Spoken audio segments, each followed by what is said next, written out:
Welcome to another video here with Queen City Reefs and more. My name is Dennis. This is Queen City Reefs.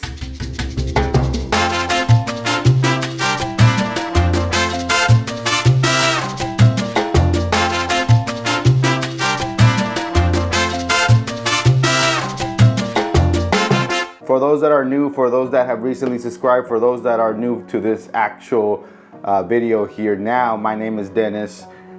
Queen City Reefs, well, I live in the Charlotte, North Carolina area, which is the Queen City. I moved here from Texas back in 2017, and so if you have followed my videos from the very beginning, you'll realize that the reason I started this channel was really mainly because I needed something else to do, and so I realized that I watched so many other people's YouTube channels and saw them record the progress of their tanks. To this day, I still watch a lot of them. When we moved here to Charlotte, I didn't really know a lot of people. It was just my family and my 3 kids and my father-in-law. You know, when my kids are not in sports during like the winter times, I have a lot of time in my hands. During the summertime, each of them have like 2 sports each. Like my daughter does gymnastics and softball. My son is part of 2 baseball teams, and my other son is part of a soccer team, and therefore we're always running around trying to be at one or the other kids, sport event. That being said, so this channel has been mainly focused around my journey in reefing, the different setups that I have, talking about them. Today we're actually going to talk about my Red Sea Reefer E-260 Max,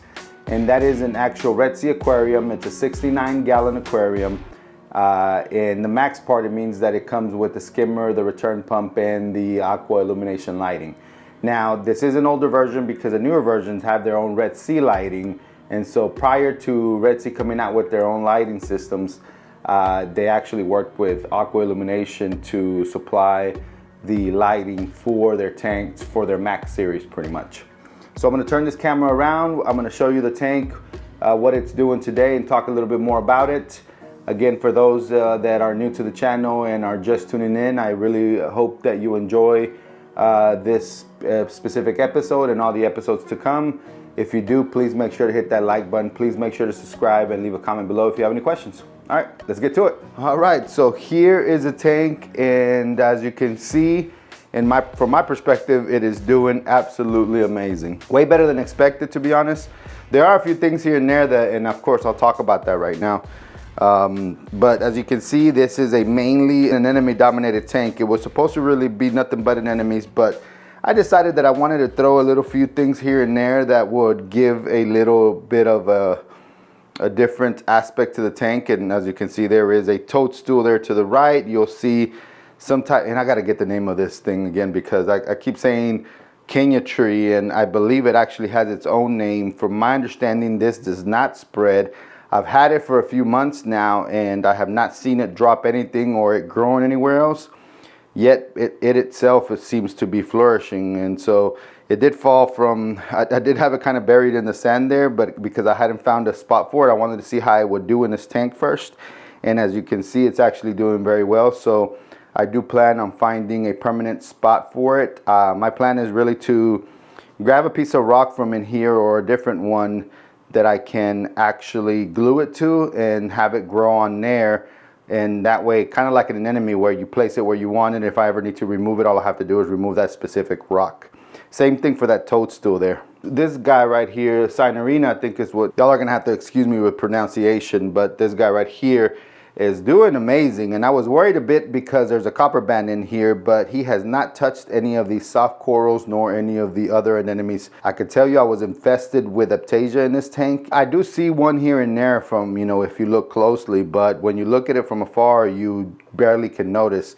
And it was definitely something that you couldn't miss in the past. You would see all the Aptasia. So I also added, though, I want to say about 6 or 9 peppermint shrimp from Algae Barn in here. Now, if I look, I have not been able to find not one single one of them, but I know that they hide and mainly come out at night, and I have not tried looking at night, not yet at least.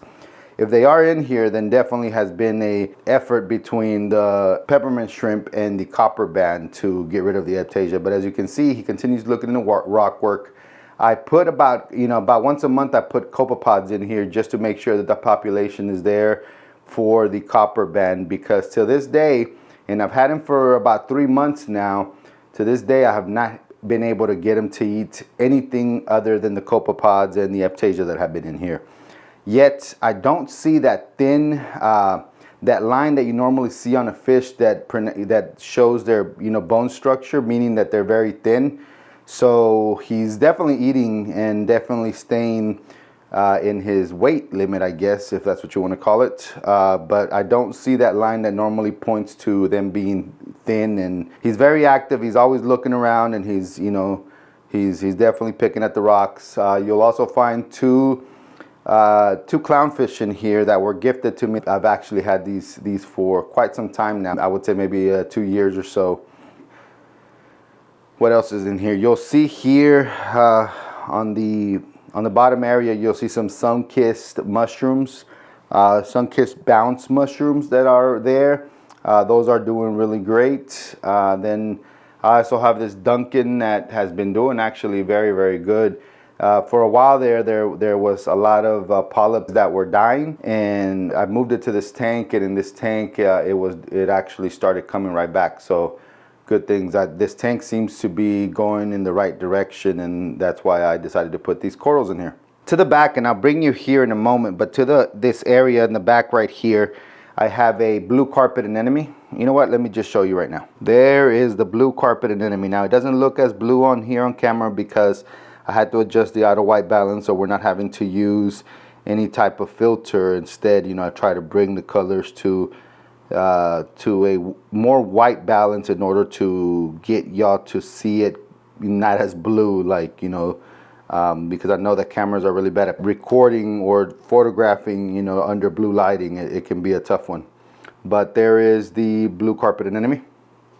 This is one of the main issues that I was talking about earlier that I've been having, and this is a Sherman Rose Bubbletip, which is really shriveled up. Normally it's larger than this, but it's very stringy, and it normally shouldn't be like that. I'm thinking that it's just the simple fact that I have it in here with different type of other Bubbletip anemones and maybe even the blue carpet.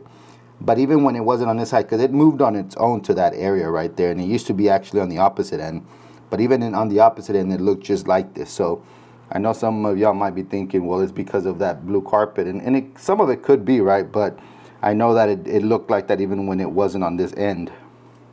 And those right there are really the only issues that I'm having. You'll see to the right over here that I actually have some rock flower anemones. I have 4 of them there. Those are doing great as well. I do plan on getting more. I want that rock area right there covered with them. But I want to make sure that one of the biggest issues that I have is when I see them, they look so pretty at the store or at whatever, wherever I'm at that's selling them, and I forget what I have already. So I actually had come back one time with a similar one, and I wish now what I do is take pictures. That way if I see them, I'm looking at my pictures, make sure I'm not getting the same color variants. I ended up having to give that one away because I didn't want to have the same of 2 of the same color. The rest are your typical rainbow Bubbletip anemone. I started with one back in the day when the rainbow Bubbletip anemones were expensive. This was maybe like 5 years ago or so that I actually purchased it from one of our LFS here, and they charged me $500 for it. And that's the one that has ever since split so many times. I started with one and I have this many. I had more, but I've actually sold so many more. But I haven't sold any in a while, and I think I want to let it fill out before I sell anymore.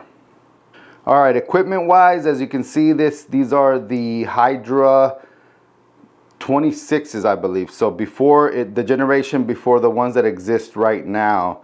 And these lights have been plenty for this tank, to be honest. I haven't felt the need to have to update them, nor to supplement with any other lighting.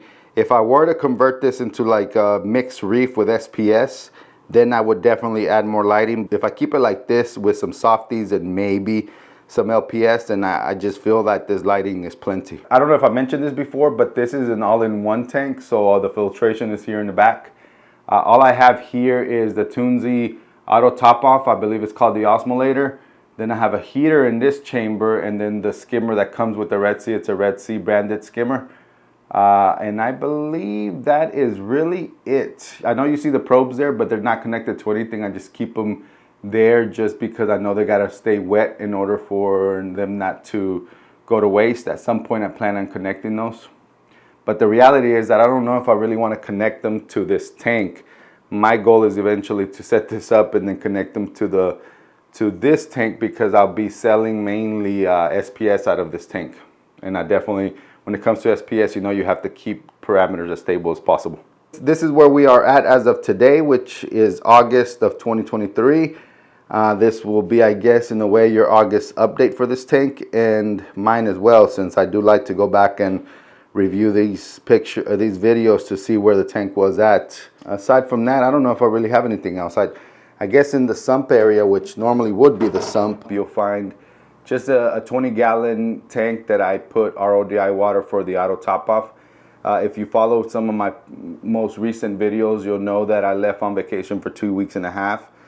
I've been back for a 1.5 weeks now, and you notice that there's still water in here, just a bit though, so I do have to fill this up here soon.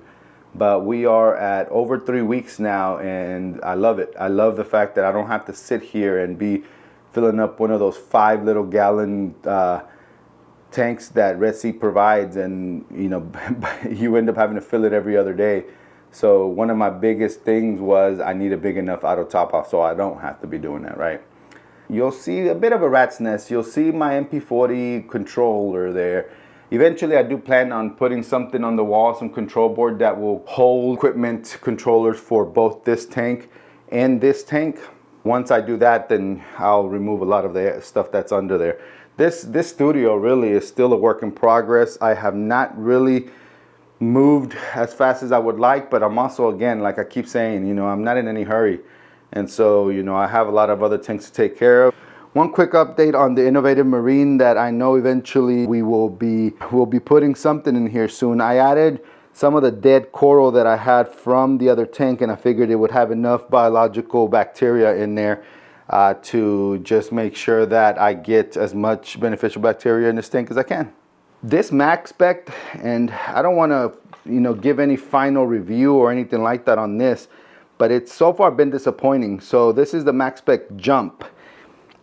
This max spec jump is giving me trouble, and I don't think it's user error anymore. I think the gentleman that sold it to me, which sold it to me very cheap, told me that he was having trouble connecting to the Wi-Fi, and I assumed it was user error. I came over here, I've done everything I can, try to connect it in AP mode, Wi-Fi mode, and none of it seems to be picking up this light. So there's something absolutely wrong with this light, and therefore now I'm gonna have to use it in just the on-off version that it has.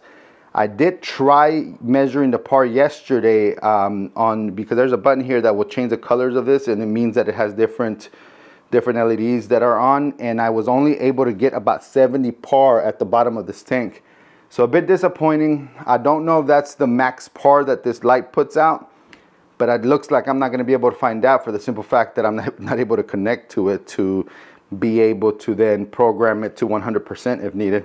So any advice y'all can give me, definitely put it in the comments, because at this point I am lost. I followed directions to the T. I did the reset. There's a button in the back that it tells you that you need to press while you disconnect it, while you reconnect it, so on and so forth, that it's supposed to reset the light from any previous user and all that. So that way that, you know, it becomes like factory reset, in other words, and you should be able to connect it. But no luck, believe me. I work in IT at work. I know my way around technology, and I have no luck, but definitely willing to take any advice anyways, and I'll let you know if I've done it already or not. But I'm definitely having trouble with this light, and I'm not happy about it. Luckily, I didn't pay the $200+ that it normally costs. It was literally under $100. All right, ladies and gentlemen, I think that does it for today's video. On our next video, I haven't decided if it's going to be an update. It's going to be an update on one of my other tanks, or do maybe some kind of unboxing. So some of the new product that I have received, that I have purchased, that I already have, will be like the Tunze DC 9001 skimmer, for nano skimmer pretty much, that I plan on putting either on the quarantine tank or on another tank that I have that I feel needs a skimmer to try to reduce the water changes, and also to elevate the pH, because that's one of the issues that I'm having in the quarantine tank, that the pH is low a different way to try to elevate it without having to put calc washer in it or anything like that would be a skimmer, since I see a big difference when I have my skimmer on or off on the Mega Matrix, so I figured why not. Another product is I decided to pull the trigger on the ITC Parwise. I was getting a bit tired, to be honest, of requesting it to borrow it from the club, which I understand. You know, everybody, it's a club meter, so you know the list sometimes can be long to get it. And when I did get it, I actually didn't even get to use it because I went out of town, came back, and I just felt bad that I had it for over 3 weeks, and you know, I'm sure someone else wanted to use it. So I decided to pull the trigger on it. Yes, Michael, I know, shout out Michael, I know you have a part meter. I know you've mentioned to let me borrow it, but it's just one of those things that, you know, I just felt like I needed my own, especially with all these tanks. Some of the other things I've purchased has been like the new Reef Octopus Varios 10, which is sort of equivalent to like those high-powered DC return pumps, like from Royal Exclusive, or I believe from like Abyss, but of course not that high of a quality with the titanium parts and all that. But of course the price reflects that as well. So it's something that I've been wanting to put in my Mega Matrix, just for the simple fact that I have that at 100%, and I feel that I need a bit more. Not only that, but the Ecotech L1 that I have in there has been making a buzzing noise, and I've been lucky that it has not failed on me. And I took the chance of going to El Salvador when I did for the 2.5 weeks and left it at that, and never got around to being able to change it. But luckily it's still alive and it's still running, and it's pushing a lot of water. Not enough again, but you know, it's pushing the same amount of water. I don't know where this buzzing noise came from, because I cleaned everything in it. But that being said, you know, I have that product. I have an off-brand ozone reactor that had pretty good reviews on Amazon, and they are made for tanks and everything, but it's a very small one. So I've been wanting to connect that to see how it works and if it's, you know, beneficial, because we know that a lot of these things really are expensive. And so like the ozone generators that you find like on bulk resupply are over $300, and this one was under $100. I know that sometimes you get what you pay for, right? Look, I don't want to get into the whole, you know, things are expensive and all that stuff, but sometimes I think that those expensive things should be actually cheaper. But look, you know, more power to them. They're selling them, people are buying them, so you know, props to them. I'm just looking for different items that would work for me and my budget. I mean, honestly, I have a lot of projects, so I'm not sure if to do another tank update, or to do an unboxing and some kind of little product first impression review, and then a long-term review, of course. But you tell me, leave a comment below, let me know what you would like to see in the next video or some of the future videos, and it'll definitely be something I'll work on. All right, I won't prolong this video anymore. Thank you so much again for watching. If you haven't hit that like button, please consider hitting that like button. If you haven't subscribed to this channel, please consider subscribing. And if you have any questions, leave them on the comments below. All right, catch you on the next one.